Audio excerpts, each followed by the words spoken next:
Welcome back to Hollow Street, where the strange is just another Tuesday.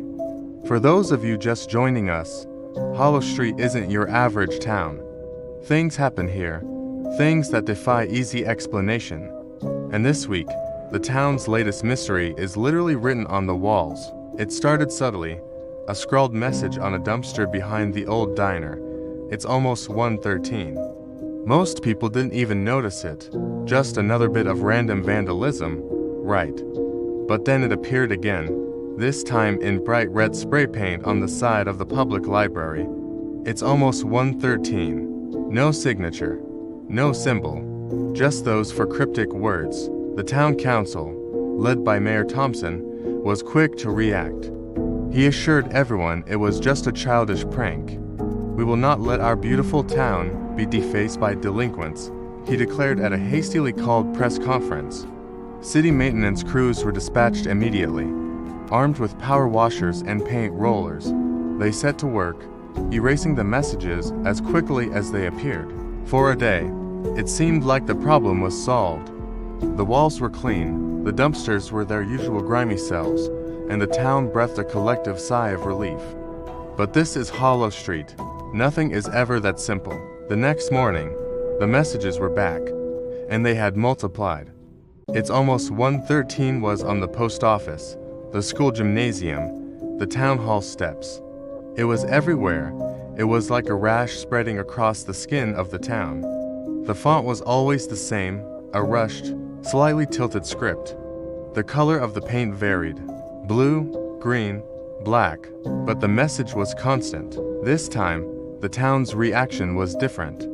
The initial annoyance was replaced by a creeping unease. Who was doing this, and how were they so prolific? It seemed impossible for one person, or even a small group, to cover so much ground in a single night without anyone seeing or hearing a thing.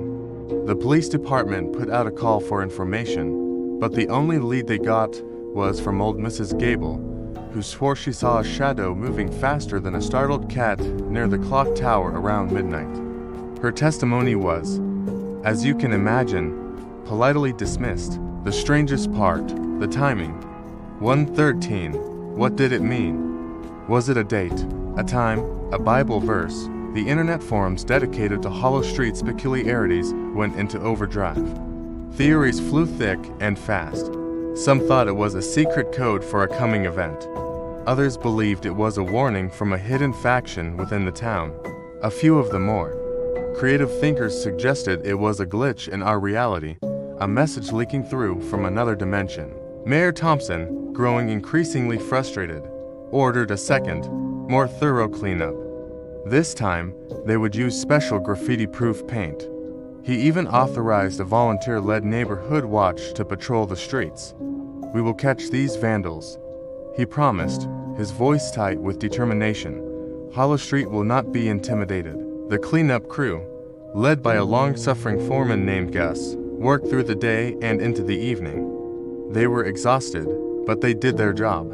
Every last message was scrubbed, painted over, and erased from public view. As they packed up their gear, they felt a sense of finality. This had to be the end of it. Gus and his team drove their trucks back to the municipal depot, parked them in the secure, locked garage, and went home, hoping for a quiet night. But the next morning brought a new level of impossibility. The streets were clean. Not a single new piece of graffiti was found on any building, wall, or sign in Hollow Street. The neighborhood watch reported a silent, uneventful night. It seemed the mayor's decisive action had finally worked. Gus arrived at the depot feeling a rare sense of victory. He unlocked the heavy garage door, and his relief instantly evaporated, replaced by a cold, sharp shock. The messages were back, but they weren't on the town walls. They were on his trucks, on the asterisk inside asterisk of his trucks. Scrawled in the same frantic script, across the interior panels of the locked city maintenance vehicles, was the message, "It's almost 1:13. One was even written in the dust on the inside of a windshield. There was no sign of forced entry. The locks were intact. The garage had been secured all night. It was impossible, absolutely, utterly impossible. Gus immediately called the police chief, who came down to the depot himself. They stared at the writing, a silent testament to something beyond their understanding. How could anyone get inside locked vehicles, within a locked garage, leave a message, and vanish without a trace? The question hung in the air, heavy and unanswered. The news spread through Hollow Street like a spark in a dry forest. This was no longer a prank. This was something else entirely. Fear, which had been a low hum in the background, was now the dominant frequency. People started looking at their clocks, a nervous tick developing across the town. As the hands ticked closer to 1:13, whether it was AM or PM, a collective tension would build. Theories became more frantic. Was 1:13 a countdown? A coordinate? A specific person's time of birth or death? The numbers themselves were scrutinized. 1 + 1 + 3 = 5. What was the significance of 5? The theories were endless, and each one was more terrifying than the last. The police were stumped. They had no suspects, no evidence, and no logical explanation. The graffiti had moved from a public nuisance to a private, invasive threat. If it could get inside a locked truck in a locked garage, could it get inside our homes? That was the question on everyone's lips.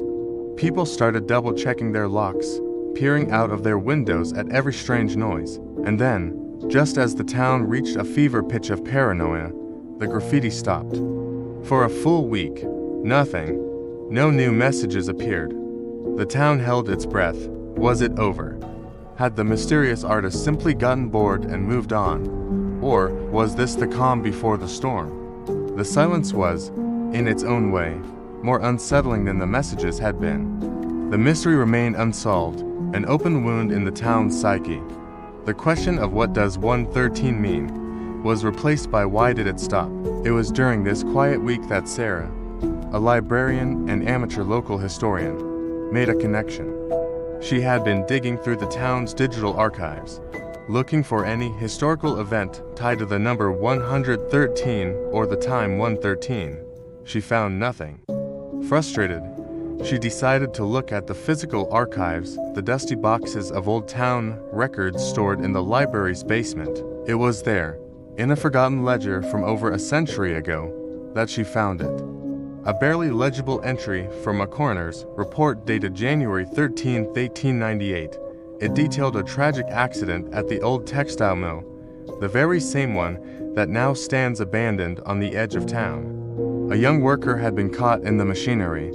The time of death, recorded with grim precision by the coroner, was 1:13 a.m. But that wasn't the most chilling part. As Sarah read on, her blood ran cold. The coroner had made a strange note in the margins. He wrote that just before the accident, other workers claimed the young man had been acting strangely, repeatedly muttering the same phrase over and over.